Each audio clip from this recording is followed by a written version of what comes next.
Welcome to GCCars. My name is Eric, and today we are going to take a night POV test drive on this 2023 Kia Sportage X-Line. But before we get going, let's take a brief look at the exterior here.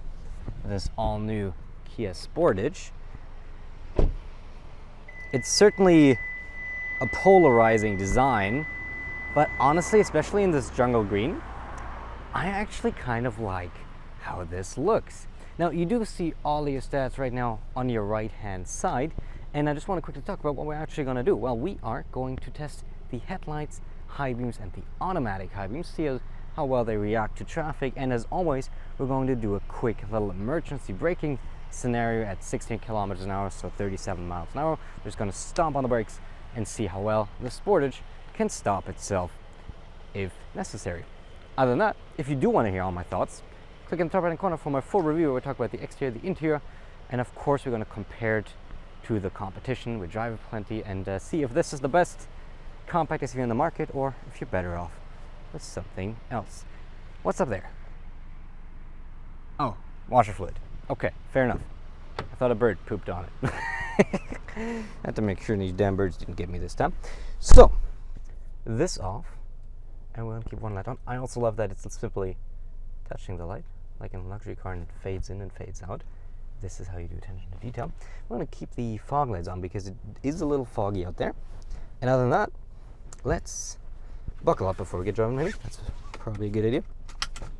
Put in reverse. We have the 360-degree camera, of course, like we do in all modern 100 Kia products. Really good, and as you can maybe spot, there actually is an interior too, which I always think is really cool.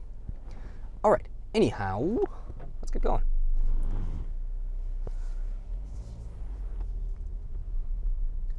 And I do want to have heated seats and heated steering wheel because it's starting to get a little colder. It's not really cold, but you know, it's getting there. And we want to go back to the main menu. As you can see, the stupid touch interface is hard to use when moving. It took me like 7 tries to double press that. But more on that in the review. I'm going to occasionally chime in. Other than that, I'm mostly going to stay quiet so you can see and hear how it is to drive. And there we get emergency vehicles.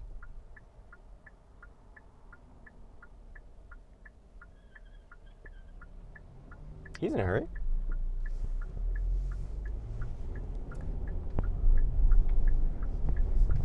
But no siren, interestingly. Anyhow, as soon as the car crests that hill, we're going to enable the automatic high beams, which are now enabled just by simply pressing the left stalk away from us. And there they are. Let's see how quickly they react, though, to traffic up ahead. Still not turning off. There we go. Turn it off eventually. How about turning back on?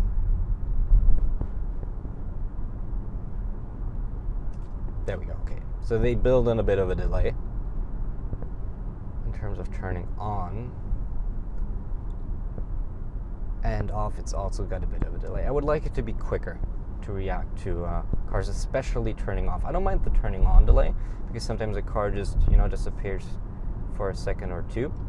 But the turning off should have a bit less of a delay. It's not terrible. We've had way worse. This is the aforementioned fog, by the way, which just kind of creeps in from the field. This was actually better. So it seems to react better to cars that come from the opposite lane than to cars that are in our own lane. So the road we are going to drive might actually be super foggy. We got to see about that. So we're going to turn right here.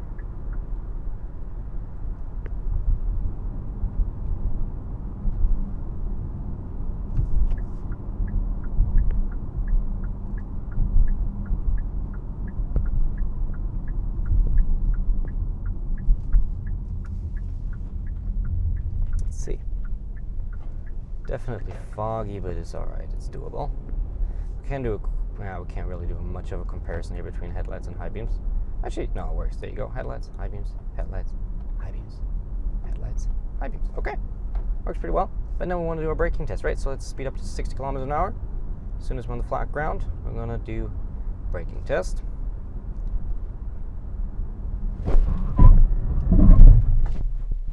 okay.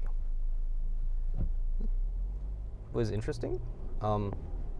We had braking power, and then the ABS kicked in, and then it felt like it took a short amount of time for the ABS to actually start doing its job. It felt like it braked and was braking, then kind of stopped braking a little, and then came to a stop. This is not a scientific test. This is simply butt dyno, what I feel and what I hear. So my initial assessment might not be entirely accurate, but this was certainly different than other cars. We have a car up ahead. Can we turn off? Okay, it's turned off now. But let's turn off the lights and just give you the perspective that you would likely see when driving this at night. Nope, why the high beams on? Now we can turn it back on.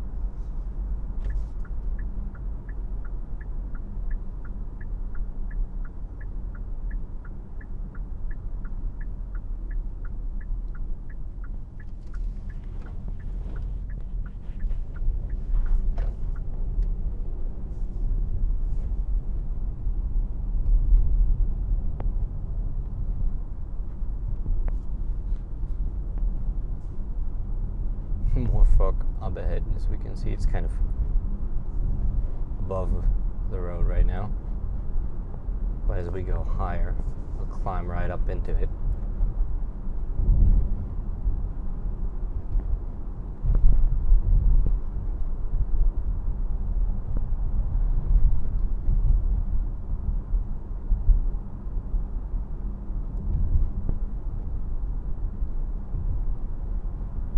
It's really just like small pockets of fog. It's interesting.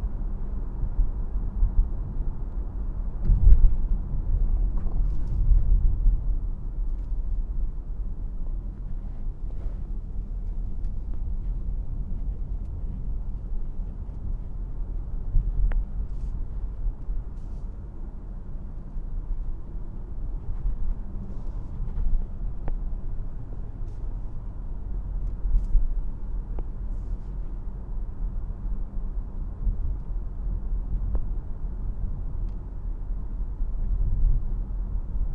And you might be able to see it, but I'm not a big fan of having the heated windshield.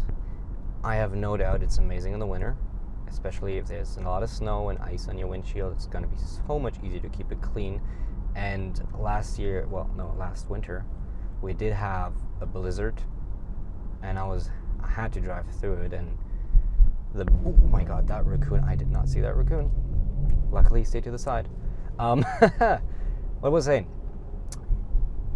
Yes, so I was driving through the blizzard, and when I was in the city, I had to literally stop every like 5 minutes because my windshield wipers got so iced and clogged up by like snow and ice and all that, that with a heated windshield wouldn't be a problem. But what this also does is, because we have all these little heating lines running through, every light is essentially twice as distracting because it like a big lens for there. It has like a lot of points where it can reflect a little bit, and that makes like every light is just more distracting. It's a little brighter. Seems a little brighter, and that's something I'm not really like. I mean, it's a trade-off. It's a personal thing, right? So some people might like it. I probably would pick a non-heated windshield, but that's like I said, personal preference. Just some FYI if you notice that the lights might look a little funky. Anyhow, we're moving past the point where we normally start the outro, so I'm just going to do it right now. I'll be entirely honest, this was one of the worst showings in recent month of a car. I wasn't entirely happy with the automatic high beams. They could have done a little better. It wasn't terrible, we've had worse, but in recent weeks and months, well, this was definitely one of the worst ones. But this isn't the end all of all tests. Sometimes we have cars that on the way here, they're literally worse than what we've just had. They perform like barely at all. And then once I start recording and do the route we always do, it was way better. So this was just a tiny sample. And the braking was a little weird. Overall, it was still good, but definitely noticeably different than I expected. Other than that, it drives very comfy. But that's for the full review, which is on your screen right now. And if you liked it, hey, why not consider subscribing, because I do reviews, night POV test drives, and all the good stuff literally every single week about all sorts of cars, from compact SUVs like this one to luxury and off-road trucks to sports cars, and yeah, like everything on the market. So if you like that, make sure to subscribe. And on that, thank you for watching. I'll see you next one, and thank you and goodbye.